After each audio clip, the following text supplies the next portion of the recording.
welcome to this final session of the Shepherding a Child's Heart series. In this session, we're going to be talking about giving our children a vision for God's glory. And it's one of the most important callings that God has given us because our kids are made for God. They're made for the glory of God. They're uniquely designed as worshiping beings. And so one of the fundamental truths that I'm endeavoring to convey in this graphic that you find in the middle of page 16 is that our children are instinctively and compulsively worshipers. Your kids are going to worship. They cannot help worshiping. They're made in the image of God. Let that sink in for a moment. They're made for God. They're made for glory. They're uniquely designed as worshiping beings because they're made for a God who is glorious and who is the supreme object of worship. And so they're made for worship. They're hardwired for worship. They're spring-loaded to be worshipers. They cannot help themselves. Your kids are going to worship because they're made for God. They're made for glory. They're made for the endless wonders of knowing God and delighting in God. And what I'm endeavoring to convey in this little graphic in the middle of page 16 is that our children will do one of these things. They will either be amazed by all that God has revealed of himself and his glory in his creation, in his word, and respond to him with worship and praise and adoration, or they will bow before idols. They will do one or the other. They cannot help themselves because they're made for God. They're made for glory. They're made for the endless wonders of knowing this God and delighting in him. And they're uniquely designed as worshiping beings. So if they don't worship the God who is there, they will worship and serve something in the creation. And Paul talks about that in Romans 1, doesn't he? Remember how he talks about the fact that God is displayed in the created order. From the beginning of the world, God has made his plan available because in the creation, his invisible qualities, his eternal power and divine nature have been clearly seen through what he has made so that people are without excuse. God reveals himself in the created order. And of course, he's revealed himself in a special way in the revelation he's given us in the Bible. But even the creation declares his glory.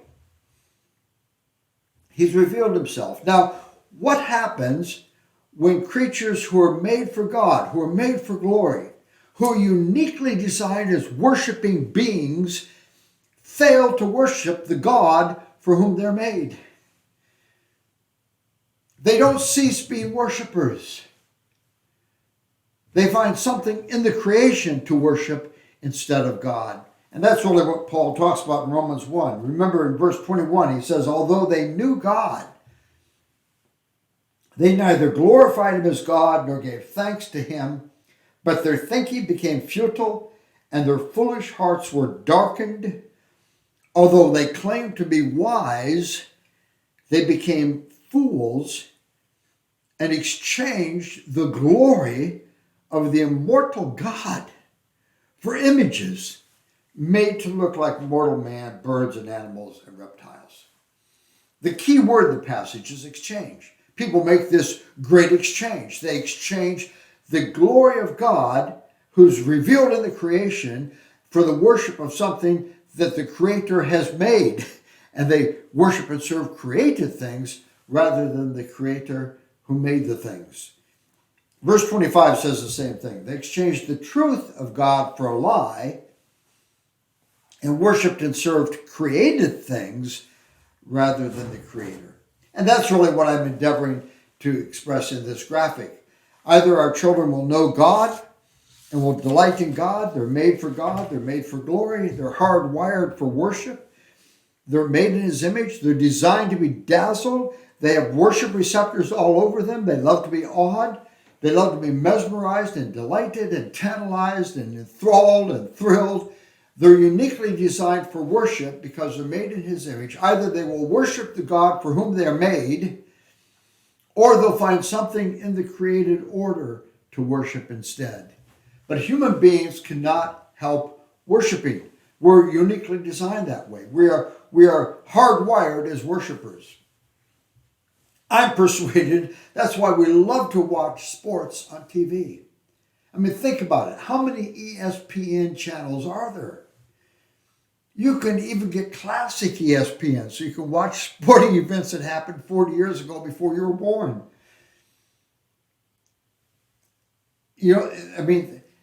Human beings love to watch these incredible athletes who can do these amazing feats of athleticism that we ordinary mortals can't do. We love to be dazzled by it. Do you know that's uniquely human? There are no diving competitions for penguins in the Antarctic. They dive off these massive ice floes. They form these nearly perfect dives, but no one is scoring them. 9.6. Technically good, lacks artistic value. Human beings do that because, see, human beings are uniquely designed as worshipers. Or in the great Northwest of the United States, the Columbia River, a brown bear will grab a salmon out of the Columbia River. What an amazing feat of athleticism to grab a swimming fish out of a raging stream. You try that sometime. And yet there are no bears lining the shore applauding. I just love the way Big Brown does it.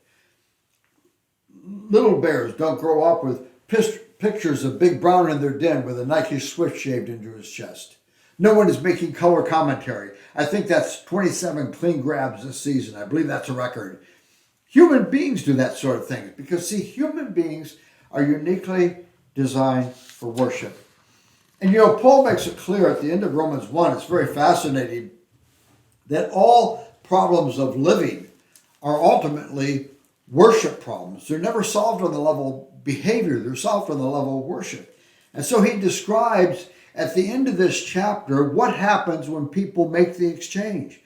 What happens when people fail to worship and serve God rather than and serve something in the creation instead of worshiping and serving God. And he says there, since they did not think it was worthwhile to retain the knowledge of God, they have become filled with every kind of wickedness, evil, greed, depravity. They're full of envy, murder, strife, deceit, and malice. They are gossips, slanderers, God-haters, insolent, arrogant, and boastful. They invent ways of doing evil. They disobey their parents. They are senseless, faithless, heartless, ruthless.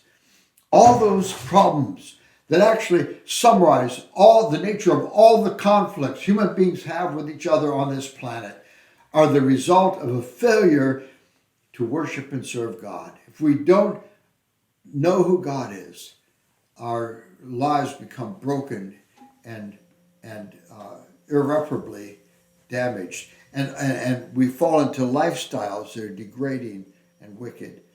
The problem of bad behavior is never solved on the level of behavior.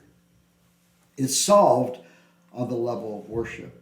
But what I want you to see here is that our children are all worshipers. If they do not worship God, they will worship and serve something in the creation. And I have in this graphic a picture of a child bowing before idols. And we're not talking about statues. They're more subtle than that. They're those idols of the heart. Ezekiel 14 talks about that. My people have set up idols in their heart. The heart is a place where shrines are erected to idols, and idols are worshipped and served. And we could think of what some of those idols of the heart are, and you have that in the next graphic, the bottom of page 16. Pride, think about this, power and influence. Some of our children are driven by a desire to control the people in their world. And they want to tell you what to do, and they want to organize the activities. In fact, some of you even have children who are telling you how you ought to be raising the other children in the house. They have a lust to control the people in their world. With some of our kids, maybe those idols are pride and performance. They work hard to develop performance skills because they long for the accolades that come with excellent performance. And so they're driven to perform. Or for some of our kids, maybe it's pleasure and sensuality. They love the rush of going new places, doing new things, and they're always looking for something thrilling and heart throbbing and adrenaline pumping, something exciting to do. And if there's not something that causes your heart to race and fill the bloodstream with adrenaline, then they're bored and there's nothing to do. Or with some of our kids, it's possessions. It's stuff. They love their stuff. They protect their stuff. They display their little toy soldiers or their dolls on the shelves of their bedroom, and they take great pride in their stuff. In fact, they want assurances from you when they leave the house that no one will touch their stuff when they're gone. Or with some of our kids, maybe it's the fear of man. Or the flip side of that coin, the other side of that coin is the desire to be approved by others. Excuse me. Or with some of them, maybe it's friendship or being cool, being in the know. The illustrations never end. There's so many ways that so many things we can gravitate toward when we make the great exchange, when we worship and serve created things rather than the Creator. If you think about heart idolatry, let me give you a good test of idolatry of the heart. Anything that I must have in order to be okay is an idol. Now think about it. If you have anything in your life, any pleasure, any position, any relationship, any success, any status, anything in my life, excuse me, if that was taken from me, in the absence of that, I could find no joy in God. God would not be enough to satisfy me. Then it's an idol. Or if I have anything in my life in which I take great joy and find great satisfaction, and it's satisfaction that doesn't terminate on God as the giver of every gift, but terminates on the thing itself, it's an idol. So here's the big picture I want to give you at the beginning of this session, that your children are instinctively worshipers. They're going to worship. And one of the most important callings that God has given you as a parent is to hold out for your children who are compulsively worshipers the glories and goodness and greatness and grandeur of the God for whom they are made.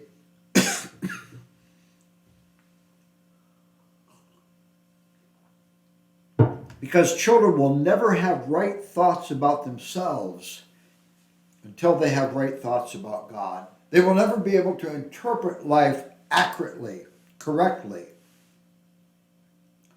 unless they have right thoughts about God. And really, that's what Psalm 145 talks about. I want to look at that psalm and a number of other psalms with you. If you go to the next page, on page 17 at the top, there's a number of psalms that we will look at in these next few minutes. Psalm 145 is a description of this aspect of the parenting calling. And it really describes what God calls us to as we shepherd our children. The psalmist begins, I will exalt you, my God the King. I will praise your name forever and ever. Every day I will praise you and extol your name forever and ever. Great is the Lord and most worthy of praise. His greatness no one can fathom.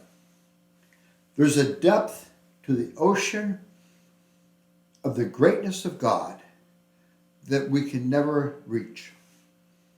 His greatness cannot be fathomed.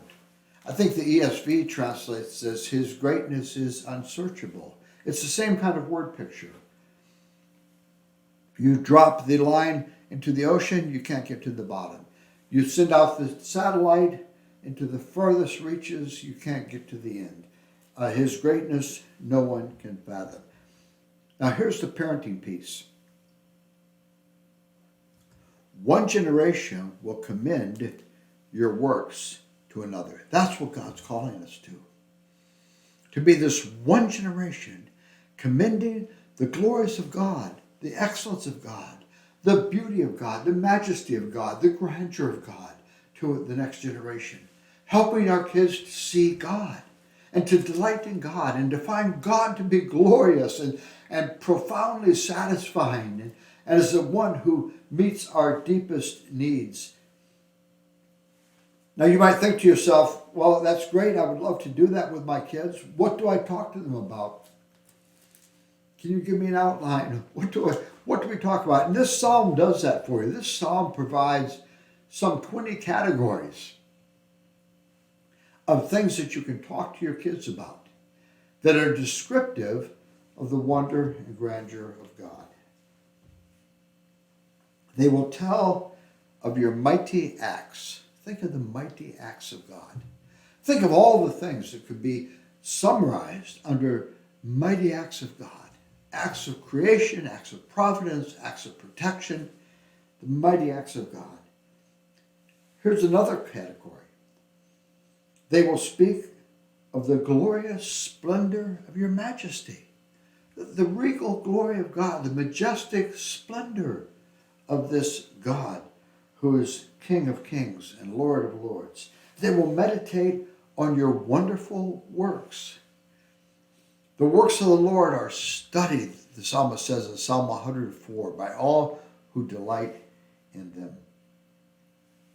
They will tell of the power of your awesome works. Now think about the power of God. We have a God who speaks words and galaxies come into existence. Solar systems are formed just at his voice. They will proclaim your great deeds. They will celebrate your abundant goodness. Think of all the things that we could talk to our kids about under that heading of ways that God is good to us. They will joyfully sing of your righteousness. There's this moral rectitude to the character of God. He is righteous in all that he does and in all that he is. More attributes of God. The Lord is gracious and compassionate, slow to anger, and rich in love. That's what the theologians call the doctrine of the forbearance of God. This grace and compassion in God that makes him slow to anger and makes him abound in love toward us. Because if God brought to us instantly what we deserve, none of us would survive long enough to be saved. But he forbears with us in our sin and in order to bring us to repentance. The Lord is good to all.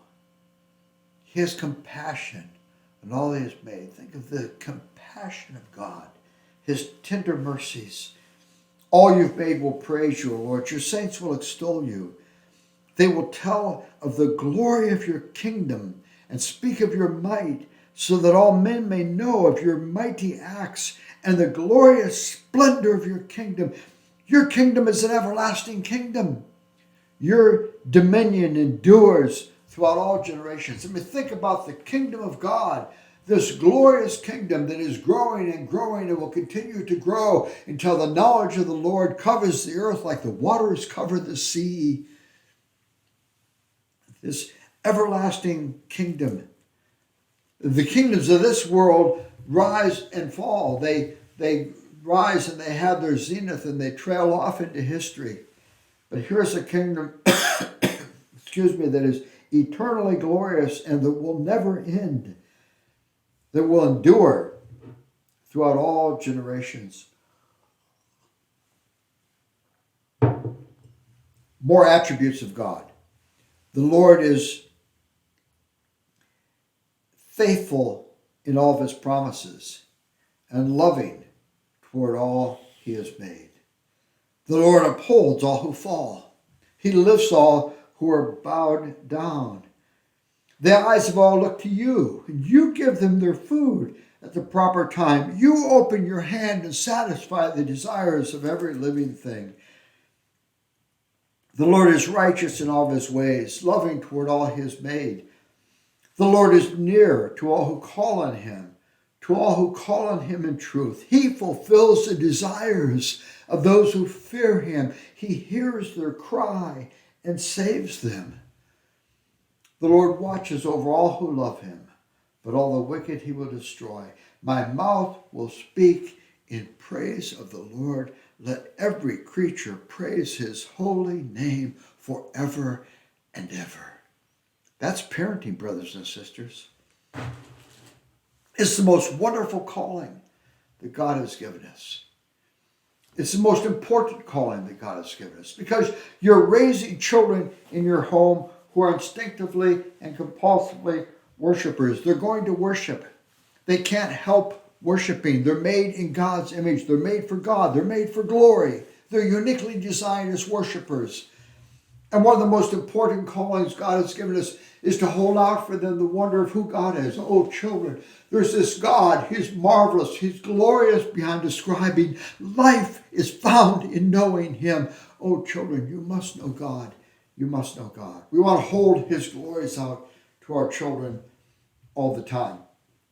Now, I want to take a survey with you of a number of Psalms and connect some of the dots for you. Psalm 4, the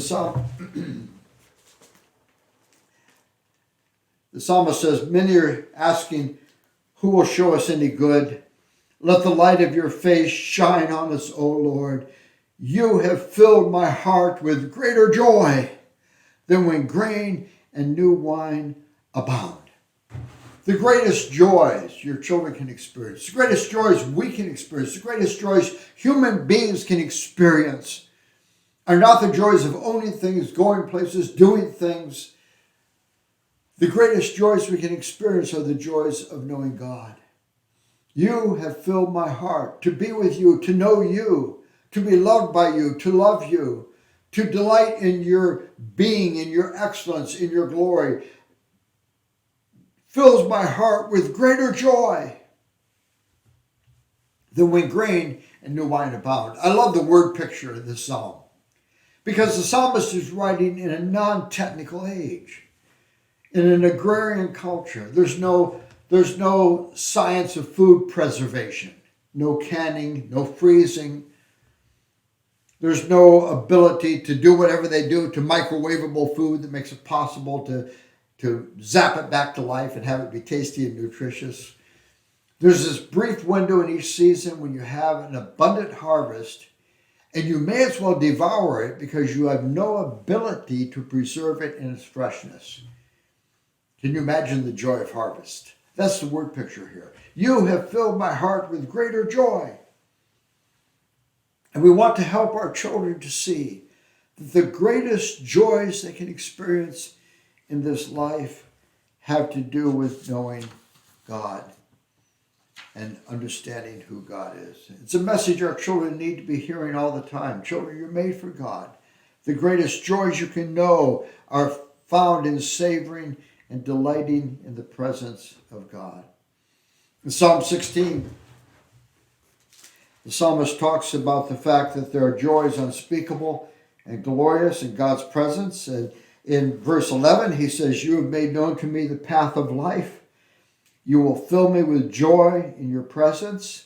But I want you to notice this phrase, with eternal pleasures at your right hand.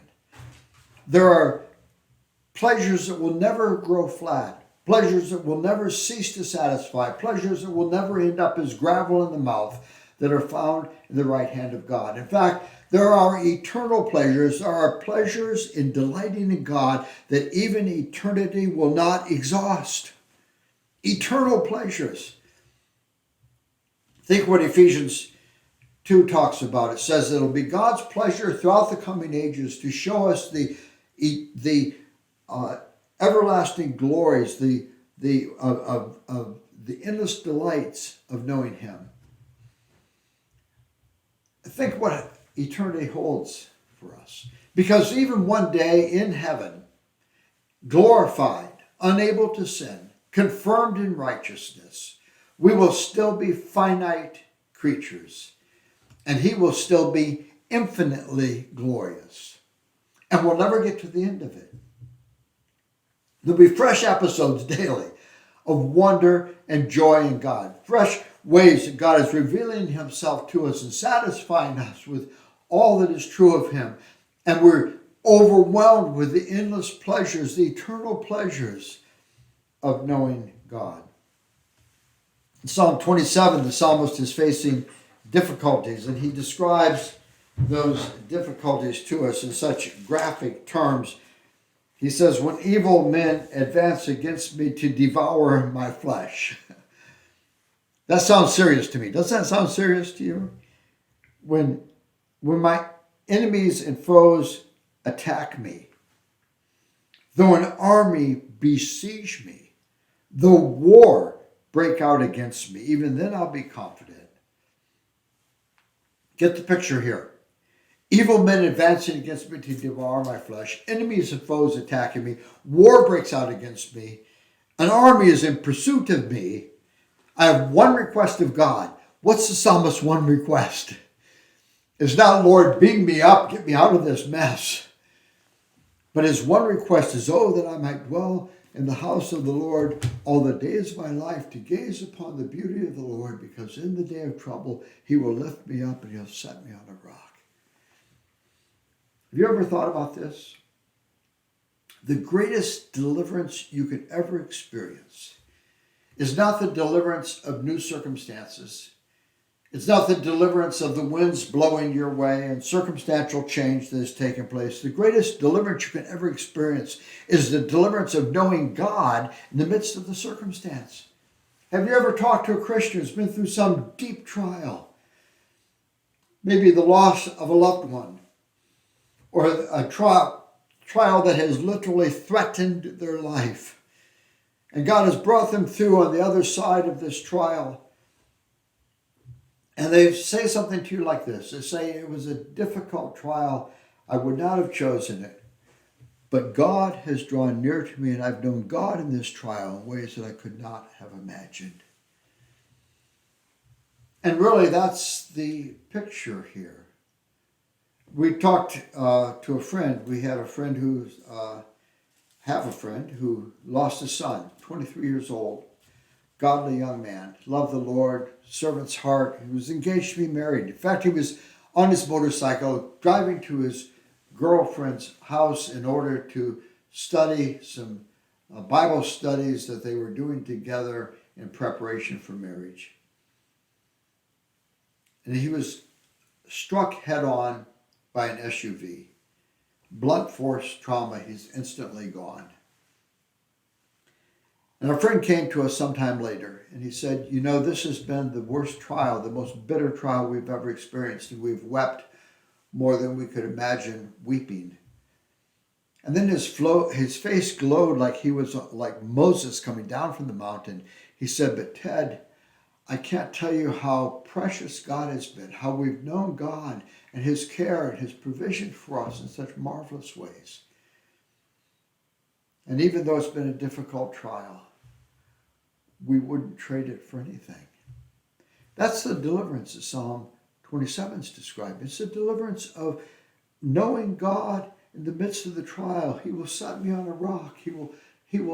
I'll gaze upon his beauty. My soul will be satisfied. It's a beautiful picture. Psalm 36, the psalmist is describing God, and he's looking for word pictures that are vast enough, that are expansive enough to describe the wonder of God's attributes. And I love the way he does it here. He says, your love, O Lord, verse 5, reaches to the heavens. There are heavens above us, so we can have some idea of how great the love of God is. Your faithfulness, it reaches to the skies, to the endless blue skies. Your righteousness is like the mighty mountains, like these massive Himalayan peaks of righteousness. Your justice is like the great deep, like the crevices in the ocean that go down 36,000 feet. O Lord, you preserve both man and beast. How priceless is your unfailing love. Both high and low among men find refuge in the shadow of your wings. Listen to these words. They feast on the abundance of your house. You give them drink from your river of delights. For with you is a fountain of life, and in your light we see light. Oh, children, I can tell you where you can feast on abundance, where you can drink deeply of a river of delights. All that you need, all that will satisfy your soul forever is found in God. We want to help our children to feast on Christ, to savor his preciousness, because true fulfillment and true success and true delight are found in a relationship with God. And we want to help them to see that the life that is truly life is entered into as I know God. It's in his light that we see light. I hope you're connecting the dots here. Joy that is unspeakable and glorious is found in the presence of God. Eternal pleasures are found at God's right hand. Deliverance in the deepest trials of life is found in knowing him. Feasting on abundance, drinking deeply from a river of delights, being satisfied and sated by the wonder of who he is. All of that is found in God. No wonder, and the psalmist describes it so interesting in Psalm 63. He shows the impossibility of finding the delights and the longings of our souls met in anything within this created order. Notice how he says, "O God, you are my God. Earnestly I seek you. My soul thirsts for you. My body longs for you in a dry and weary land where there is no water. I've seen you in the sanctuary. I've beheld your power and your glory. Because your love is better than life, my lips will glorify you, and I will praise you as long as I live, and in your name I will lift my hands. My soul will be satisfied as with the richest of foods. With singing lips, my mouth will praise you." You know, John Bunyan, that minister of the gospel in the 17th century, he was ejected from his pulpit because of the acts of uniformity, and for 12 and a half years, he was unable to minister to his people, and he was held in prison. His family would come to visit him, and it was always bittersweet whenever they would come to visit, because he knew they would have to leave. And particularly when his blind daughter Mary would leave, it would break his heart. And he says that in those years of imprisonment, God showed him that not only was God infinitely more satisfying than worldly pleasures, God was even more satisfying than the sacred pleasures of home and family. See, the pleasures of this life are fleeting pleasures, but the love of God is better than life itself. And part of the formative instruction we need to provide for our children is to unpack passages like this and to help them understand God's character and his mighty deeds and his attributes and the soul-satisfying nature of knowing him. And see, that's what we want to do for our children. That's one of the most important callings you have as a parent, because your children are worshipers. And we want to be this one generation commending the works of God to the next generation, showing our kids God's glory. No wonder the psalmist says in Psalm 73, "Whom have I in heaven but you? And being with you, I desire nothing on earth. My heart and my flesh may fail, but God is the strength of my heart and my portion forever." Psalm 81, verse 10, the psalmist says, "Open wide your mouth and I will fill it." That was George Mueller's life verse. Do you know about George Mueller? He was that saint in the 19th century. He had orphanages in Bristol, England, never advertised his needs, just simply prayed and trusted God to provide, and God miraculously provided again and again. And as Mueller said, he opened his mouth and God filled it. His autobiography is a wonderful thing to read. You ought to read it to your kids, because we need to inspire our kids with aspirational literature about Christian saints. But at the end of the psalm, it says, "You would be fed with the finest of wheat, with honey from the rock, would I satisfy you. You see, brothers and sisters, if we want our children to have a reason to sing on Sunday, we've got to give them a glorious God. If we want them to have a reason not to sin on Monday and Tuesday and the other days of the week, we've got to give them a glorious God. If we want them to think of more noble things than just how they can get a good education and a good job one day and fill their house with plunder, we've got to give them a glorious God. If we want them to have a reason for confidence when life seems to spin out of control, we've got to give them a glorious God. A shrunken God will not have anything of substance to give them when their friends are offering them the pleasures of sin for a season. A shrunken God will not give them a sense of godly fear, that sense of awe and reverence that is at the heart of all true worship. They'll never see God light as one before whom they should tremble with worship and reverence and awe-filled joy.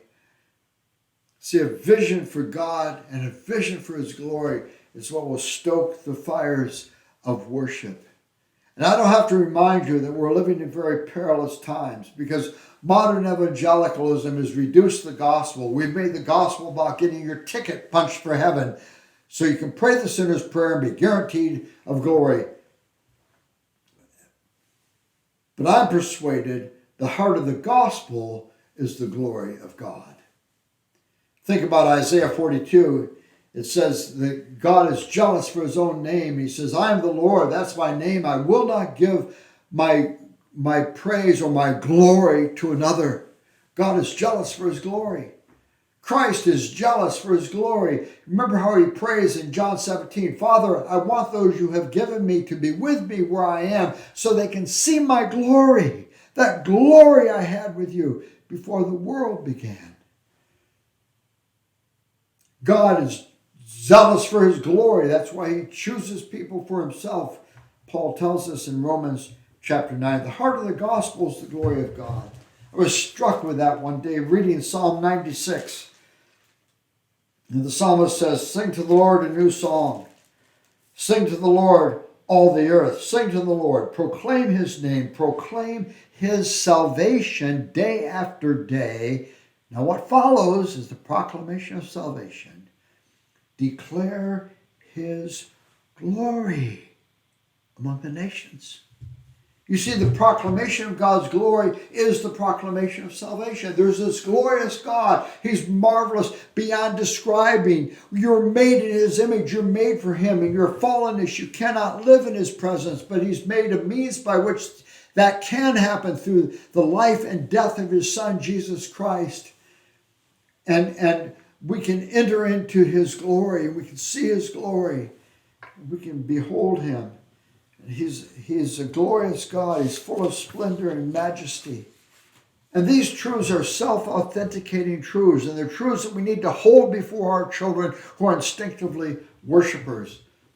The God of the Bible, the triune God, is the only supreme object of worship. They're made for Him. And you want the glory of His splendor. I love the way John Piper talks about this. It's the glory of God's splendor that is the sun at the center of the solar system of our lives. Because it's only God who has the weight and the mass to keep all the other planets of our existence in proper order. So if the planets of your children's relationships, career, education, family are going to be kept in proper orbit and in proper order, it's only God that keeps the planets of life in their proper order by His sheer mass. We're made for this God. Do you remember the kingdom parable in Matthew chapter 13? Jesus says the kingdom of heaven is like this. It's like a treasure hidden in a field, which a man found and covered up. And then in his joy, he goes out and sells all that he has and buys that field. It's a wonderful picture of the kingdom. This man's walking through a field. He stumbles across the treasure, gold, jewels, rubies, whatever, treasure. Do you remember what he does? The passage tells us he buries it again. He looks around. He hopes no one else has seen the treasure. And then in his joy, filled with joy, he can't believe his good fortune. His heart's pounding. He goes off and he sells all that he has so that he can buy that field and possess that treasure. And Jesus says that's what the kingdom of heaven is like. Now, brothers and sisters, let's get a hold of this. Until your children are persuaded, I must have God. It doesn't matter what it costs. At all costs, I will sell everything. But at all cost, whatever it costs, I must have God. Until they are persuaded of that, they will never truly know him and love him and serve him. And one of the most humbling aspects of parenting is the realization I cannot save my children. I can't reach inside and flip a switch and make them love Jesus. And I can do all the things God has put in my hand to do and called me to do. But ultimately, God must do something in my kids that I cannot do. And so we're shut up to God's power. But what God has put in our hands to do is to show them the glories of God. To help them to see that God is the treasure. That Jesus is the one who's altogether lovely. He's the bright and morning star. He is the one for whom our souls long. And we want to hold out for them the worthiness of God and the power of God and the grace of God and the glory of God and the wonder of God and the delights of knowing God and helping them to see that those are the things for which we are made. We want them to see that he is the treasure. If you think about this man who sells everything in order to possess the treasure, what motivates him to put all of his possessions on eBay? What motivates him? Is he motivated by a sense of duty? Is he thinking, oh, wouldn't you know, I'd have to find the treasure in the field. I hate it when this happens. No, I'm going to have to sell everything so I can buy that field and possess that treasure. I wish I would have walked home the other way. That's absurd, isn't it? He's not motivated by duty. His heart's pounding. He can't believe his good fortune. He's found the treasure.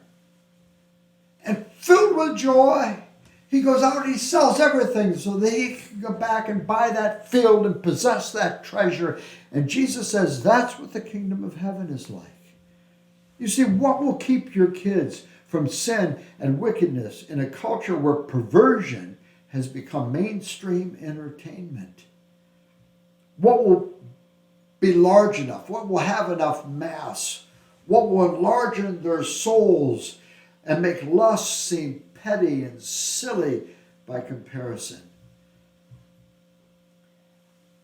See, they've got to see the glory of God.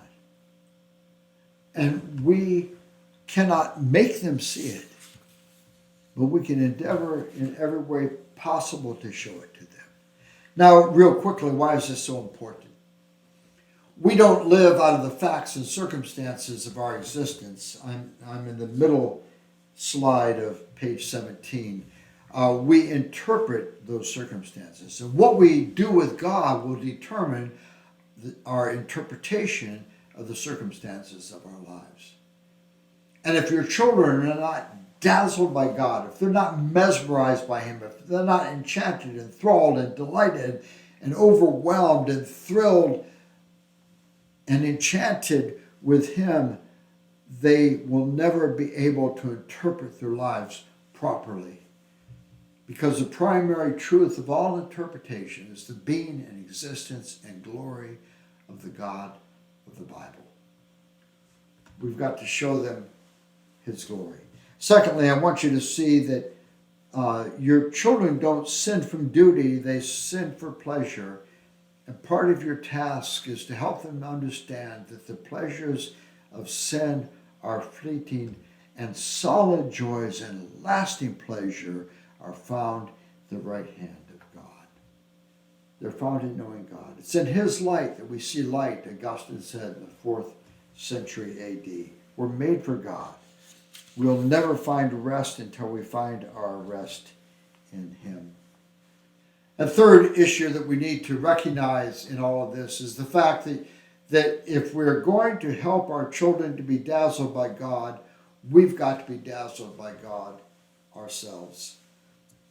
And as I've had the opportunity to travel and to observe Christian families and meet scores of people all over the world, one of the things that has struck me is that many Christian parents are feeding the idols for their children. Rather than helping their children to see that life is found in knowing God, they fill their lives with stuff. They fill their lives with the busyness of activities. So the family is so overcommitted to activities. And this one's doing baseball, and this one's doing field hockey, and this one's dancing ballet, and this one's playing piano, and this one's on a swim team, and this one's on a traveling basketball team. And we fill their lives with activities. So we don't have time to be a family. We don't have time to have family meals together. We don't have time to have family worship together. We don't have time for the simple pleasures of a board game in the evening and enjoying one another's company around the table. And we've turned our homes into locker rooms where we go to get showered, to get a little rest so we can go out and do it again. And I talk to parents about this, and parents will say, oh, you got to keep them busy. Busy, busy, busy. If they're busy, they won't get in trouble. Where does it say that in the Bible? So parents wear themselves out to keep their kids busy. I was in a church one Sunday. I wasn't preaching. I was just a guest in the church, and I was observing.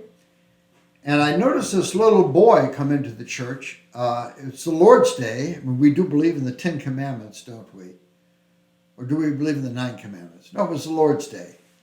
It was God's holy day. And God's people would gather together for the worship of God on God's day. And I noticed this little boy come into the church. He's wearing a baseball uniform. I thought, now that's a strange thing to wear to church. Why would he wear a baseball uniform to church? But I caught on later because at about 11:45, this family got up and they slipped out of the church. Now you see what's going on here. There's a game. It starts at noon. If you're late, the coach won't let you play.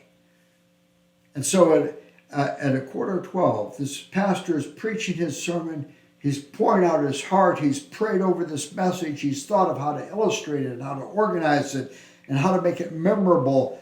And he's making application of God's truth for God's people on God's day.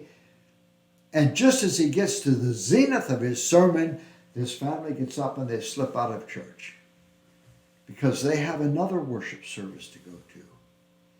And you can't be late for that one. If you're late, the coach won't let you play. Now, if this little guy ever concludes the life that is truly life is found in knowing God, it'll be in spite of, not because of, the example of his parents. So I want to urge you as parents, don't feed the idols for your kids. Help them to see the glories of God. But back to my point, you've got to be a person who's dazzled by God.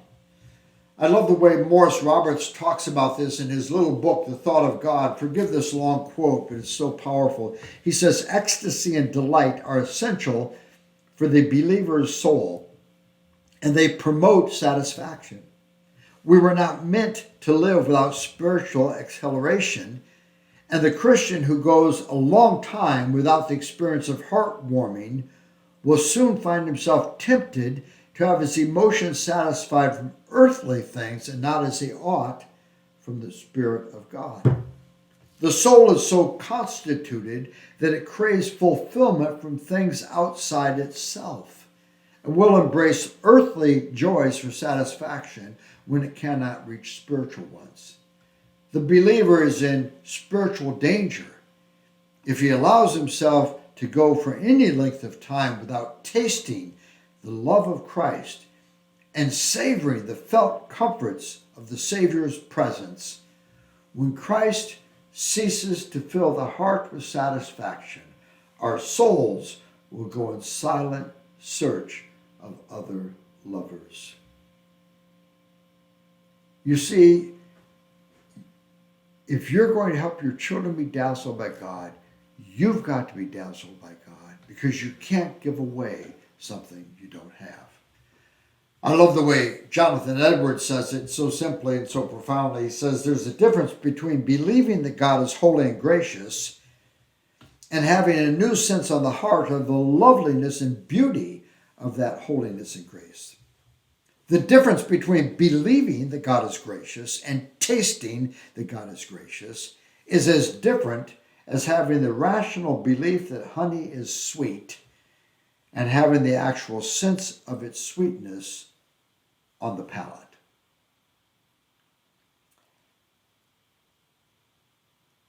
If you're going to help your kids see that God is glorious, you've got to have the taste of it in your mouth. But I want to encourage you with this. I want to encourage you with the fact that our kids can get it. Sometimes when I'm teaching this, people look at me as if to say, Ted, are you serious? Do you really believe children can be delighted in the glory of God? I really do. We live in a very beautiful part of Pennsylvania. We live about 100 miles north of Philadelphia, 100 miles west of New York City. It's just on the edge of the Poconos. The Appalachian Mountains go through that area, and below our home, not on our property, but below our home, there's a series of 7 waterfalls that dump into the Susquehanna River. And it's a beautiful ravine for swimming and hiking, and our children grew up in this ravine, swimming and hiking and enjoying the beauty. There are places where you can dive off of rocks into these deep mountain pools. And our youngest son, he was a senior in high school. He was down at the falls one day for a swim. And on his way back up to the house, he picked a bouquet of flowers for his mom, wildflowers that are growing along the path. And he put them in a jar, left them on the kitchen table, and he left this note with them. I think you have a copy of it in your notes. It's the last slide on page 17. Well, they look better in real life. I think I'm not very good at arranging flowers. They reminded me of the end of Psalm 67 when I saw them. Earth has yielded up its plenteous harvest. God, our own God, will bless us. God will bless us, and all the ends of the earth will fear and bless his holy name. Someday, I will actually understand the whole concept of that. I suppose the psalmist did. I'm afraid my understanding of reality is terribly limited. No wonder Moses' face glowed after he was on the mountain. The best I can do sounds so much like just words that I'm shocked at my dullness. Oh well, so much for man's greatness. If I could comprehend the essence of God, then I would just have an inferior God or a superior human. Praise God, I can't. I share that with you to say our kids can get it. We need to hold out for them the glories of God. But if you go to the top of the next page, on page 18, there's one final element I want to remind us of. Beholding God's glory transforms us into his likeness. In 2 Corinthians chapter 4, there's this statement that the God of this age has blinded the minds of unbelievers so they cannot see the glory of God. That's the state of natural fallen humanity. We can't see God's glory. But what happens in conversion? The one who said, let there be light, the God who shined light into the unformed creation back in Genesis chapter 1, the God who said, let there be light, has shined his light into our hearts. He's done the same creative miracle in our hearts that he did in the beginning when he shined light into the darkness of the unformed creation. The God who said, let there be light, has shined his light into our hearts to give us the light of the knowledge of the glory of God that is seen in the face of Jesus Christ. That's new birth. So new birth begins with glory. We see God's glory. We see the glory of God in the face of Jesus. And it transforms us. We want him. And we repent, we believe, we embrace him as our Lord and Savior. So the Christian life begins with glory. And Christian growth progresses as we behold his glory. In that same glory section of 2 Corinthians chapter 3 and 4. In 3:18 it says, as we behold him, we are transformed into his likeness from glory to glory. So the Christian life begins with the revelation of God's glory. Christian growth progresses as we see his glory. Now, in light of that, one of the greatest things you could do for your children would be to get yourself before God again, so you're filled with his glory and overwhelmed with the wonder of who he is, and it is the most natural thing in the world for you to bring his glory to your children. You're like a gigantic sponge who's so full of God. Every time your kids bump up against you, they get some on them. Now, as I talk to you about these things, as we think about God's glory, and we realize one of the best things we could do for our children would be to get ourselves before God again, so we are freshly filled with his glory and we can bring his glory to our kids. As I talk to you about those things, every true believer listening to me thinks, that's what I want. That's the kind of family I want for us to be. I want for us to be a family where we talk freely and naturally about God, where God and the wonder of God and the glory of God fills every conversation and flows through the house like a fresh breeze all the time. That's what I want for us. So your heart says yes to these things. But there's something else going on, isn't there? You're thinking, even as I am, as I teach these things, I'm not very good at this. I get distracted by so many other things. I don't delight myself in God enough. I don't bring his glories to my children and my grandchildren enough. And I've missed so many opportunities. And there are some days that pass where we don't even talk about God. So you have this tension between, on the one hand, your heart says yes. On the other hand, you think, I'm not very good at this. I must be a second-rate Christian. Why, after all these years, don't I do a better job with showing God's glory to my kids? And the temptation is to beat yourself up over your failure to do better. And that never brings you closer to God. It just reinforces pride and self-righteousness. What we need to do is we need to go to God. Say, God, I want you. I want what you have for our children. I love you. My heart is too often cold. I need you. I pray that you would help me to draw near to you, that you would draw near to me, and that I would be able to bring your glories to my children. May God give you grace to do that. May God give you grace in all the things we've talked about in this series, to shepherd the hearts of your kids, to help them to live with joy under authority, to help them to understand those motivational things that push and pull behavior, and how profoundly they need the grace of the gospel in order to love others, and to help them to embrace the gospel and run the race in their generation. And may God help us to show them his glory. May God be with you.